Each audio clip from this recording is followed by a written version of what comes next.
Do you think if this melody was played in this way, do you think it would have gained the same popularity that it did?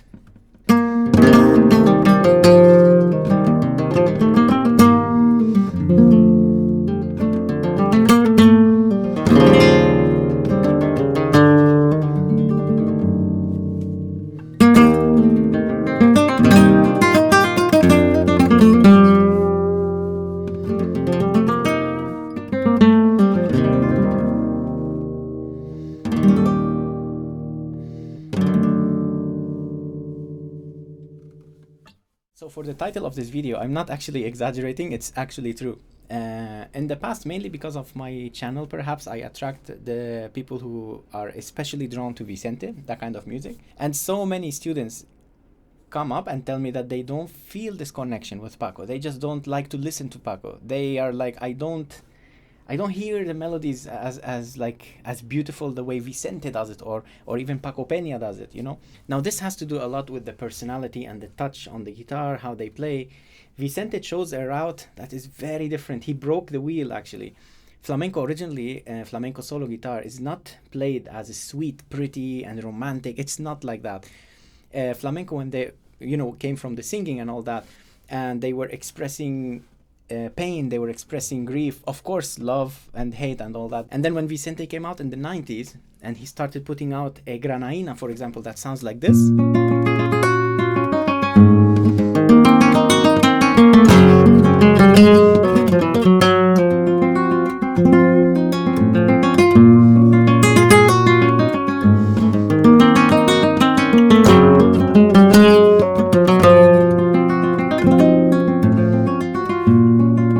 This is not the flamenco that has been played years before. Vicente was the first one to come out and do it. So obviously people were very much drawn to that style, to that touch and all.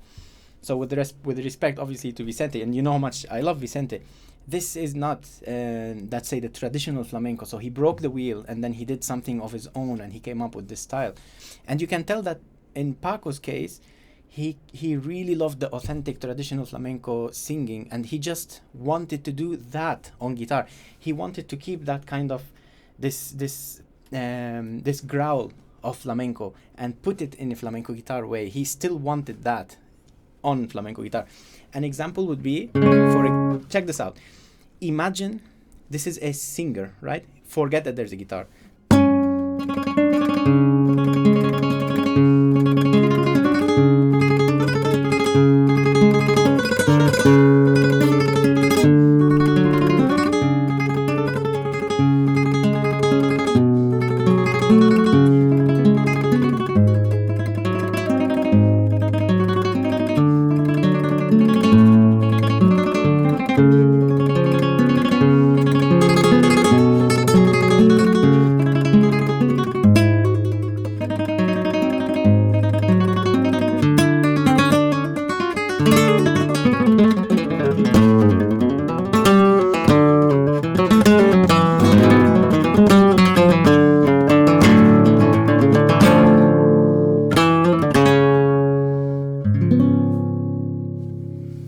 Now he kept it in this granaina, again, authentic flamenco form, and a tremolo, right?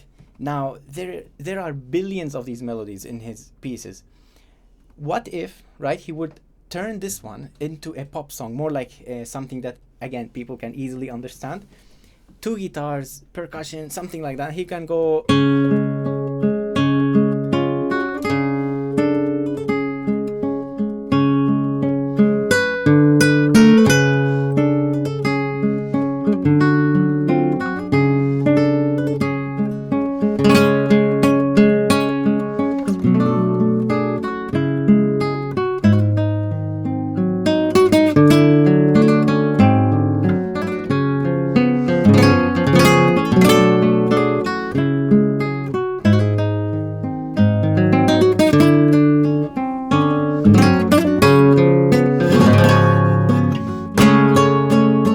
For example, again, one more time, no?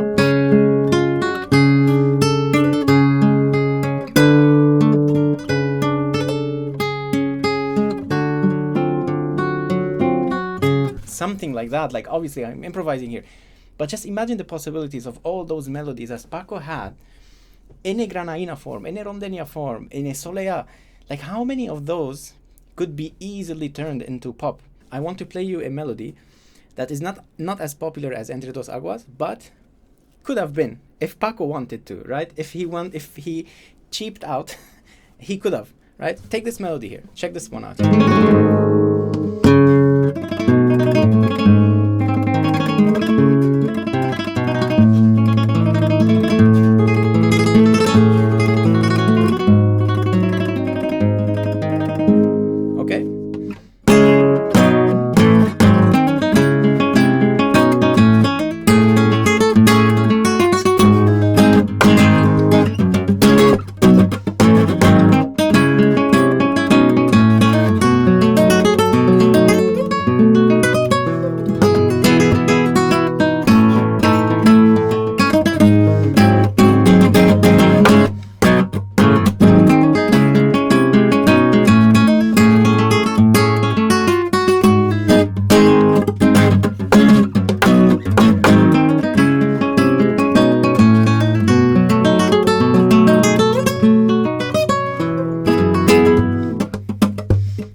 You have a rumba.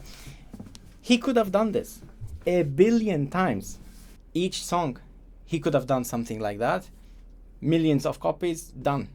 But no, he wanted to respect the tradition. He wanted to keep everything the way it should be. Granaina is supposed to sound like granaina. Not everything is a rumba. Not everything is a tango. Not everything is happy and fast.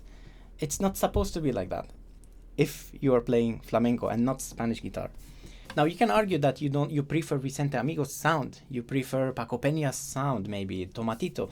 Paco Peña, for example, plays a little bit more on that side of the guitar here. And he plays a little bit more of some, maybe I feel like free strokes. He plays with the thumb more than rest strokes as much. Less heavy, lighter.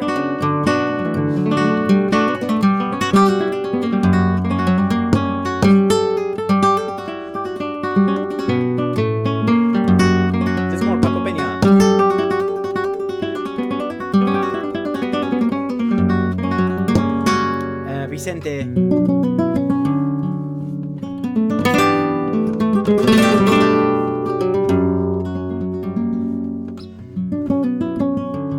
And then you have Paco de Lucía, where he prefers to play more like negra guitars, more focused on the bass.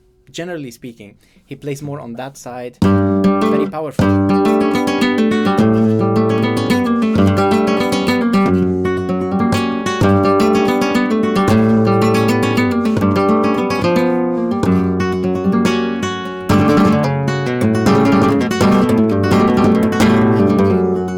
Aggressive, more powerful, more on that side, generally speaking, of the guitar.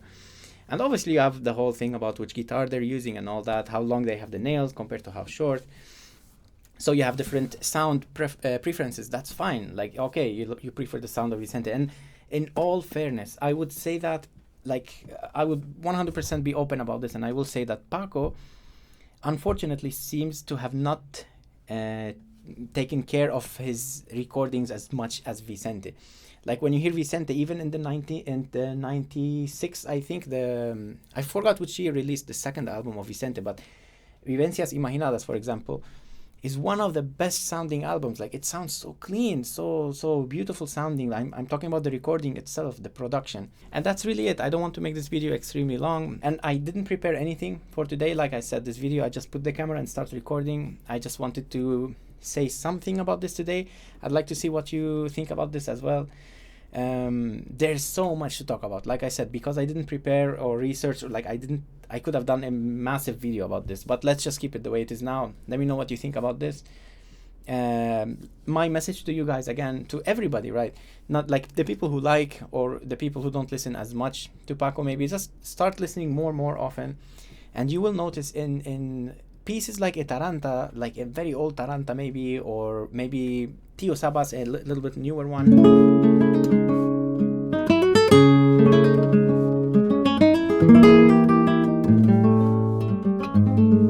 For example, you will hear melodies there. He's just singing all the way through. And yeah, that's it. Let's stop it here. So I hope you liked the video. Let me know what you think, and I'll see you next time.